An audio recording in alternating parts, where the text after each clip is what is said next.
we have to do it about energy prices soon. Has to be about energy prices.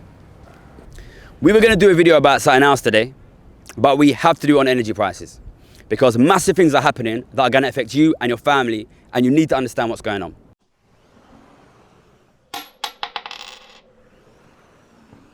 In the last couple of months, you'll probably be aware there have been significant increases in energy and food prices.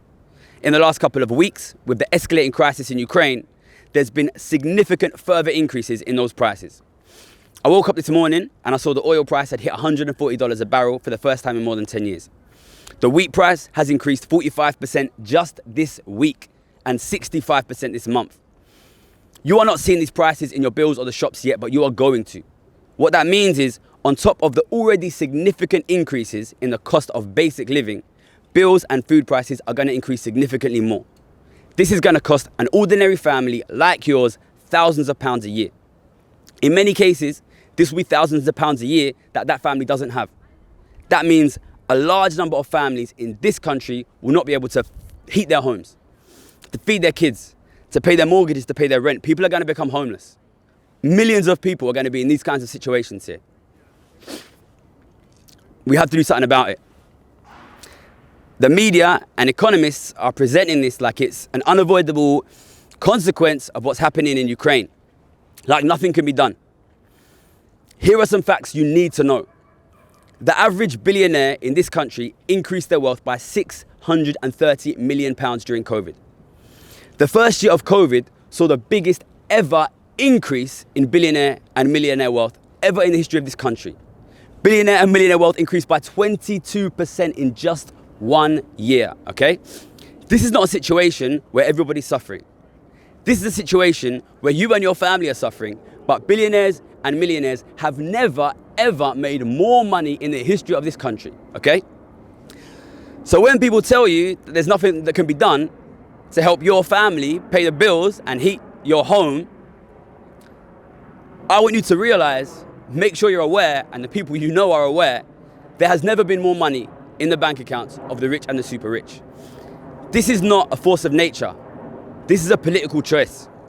Okay, now for the economics bit. Who uses the most energy? Rich people have got bigger houses, bigger cars, and take more flights. In the extreme cases, they've got luxury yachts and private jets. They use the most energy. So when energy prices go up, it should hurt them the most. Right? Wrong. Rich people might use 10 times as much energy as you, but they'll have 100 times as much income and 500 times as much wealth. So as a fraction of their income and their wealth, the amount they spend on energy and food is basically nothing. If we look at disposable income, the situation is even more extreme, right? Disposable income is your income after you take away rent, food, mortgage, bills. A lot of ordinary families have nothing left. That means they have nothing with which to pay this extra £2,000–3,000 a year. Listen, the rich are generally sitting on £500,000, £1 million disposable income. If their bills go up £10,000, it's not going to hurt them at all. Whereas for ordinary families, they're going to be left with nothing to eat. When you hear energy prices going up, I want you to understand this is a tax on the poorest people in society. Poor and ordinary families are going to pay, whereas rich families are not even going to notice. This way of dealing with the crisis hurts ordinary families the worst. Okay, so how should we deal with this? We need to use less energy. Most families are using just about as much energy as they need to heat their homes and get themselves to work and back, whereas the super rich are often using way more energy than they need. The sensible way to deal with this crisis would be to ask the rich and the super rich to reduce their energy consumption. But when prices go up, that doesn't affect the rich's behavior at all. They can easily afford that. It will be ordinary families forced to reduce their energy consumptions by not heating their homes. Now, economists have been saying for a long time that the best way to reduce energy consumption is to put a tax on energy use. The problem with this is, as we're seeing in this crisis, poor and ordinary people spend a much higher percentage of their incomes and disposable incomes on energy than richer people. So if you tax energy use, it pushes the price of energy up like we're seeing now. And that massively hurts poor and ordinary families and does nothing for the rich and super rich. So is there a better solution? How about, instead of taxing people for using energy, such that poorer people lose a big chunk of their disposable income, we start rewarding people who use less than the average amount of energy. That would mean that the majority of families who use less than the average would start receiving money every year for the energy that they save. This way, the rich, who use the most energy, would be paying money to poor and ordinary people. Instead of punishing poor and ordinary people for something they did nothing to cause, we can actually reward poor and ordinary people for using less energy. Look, this isn't just an idea that I made up. This is an idea called the carbon dividend, and it's been around for a long time.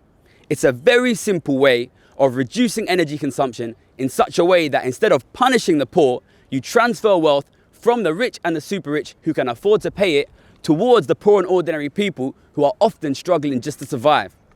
It's very simple.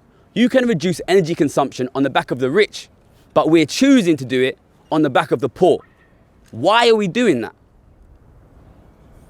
You know, I'm not sure, to be honest. I'm not sure why we're not doing that. And maybe Rishi Sunak, who is worth an estimated £200 million and whose father-in-law is a billionaire, or one of his people, can get in touch with me and explain why we're choosing to load this crisis on the back of ordinary people instead of taxing millionaires and billionaires. But in the meantime, I'm going to have to assume that Rishi Sunak and the current government do not have your best interests at heart. So what is the government actually doing?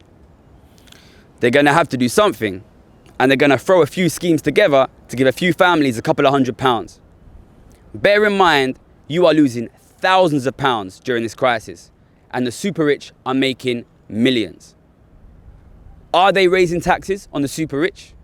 Well, actually, they're raising national insurance, which is a tax which specifically hits your wages and specifically excludes the incomes of millionaires and billionaires. Listen, what's happening here is serious. It's not funny. It's going to hurt millions of poor and ordinary families, yeah?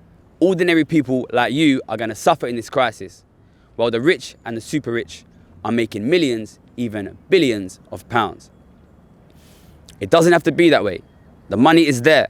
We can support ordinary people, but only if we choose to tax the rich and the super rich.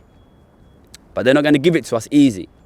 We're only going to get that if we come together and push back. Keep watching.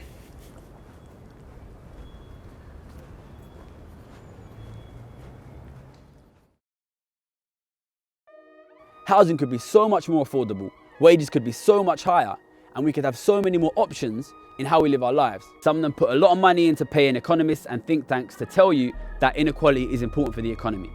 That is not true.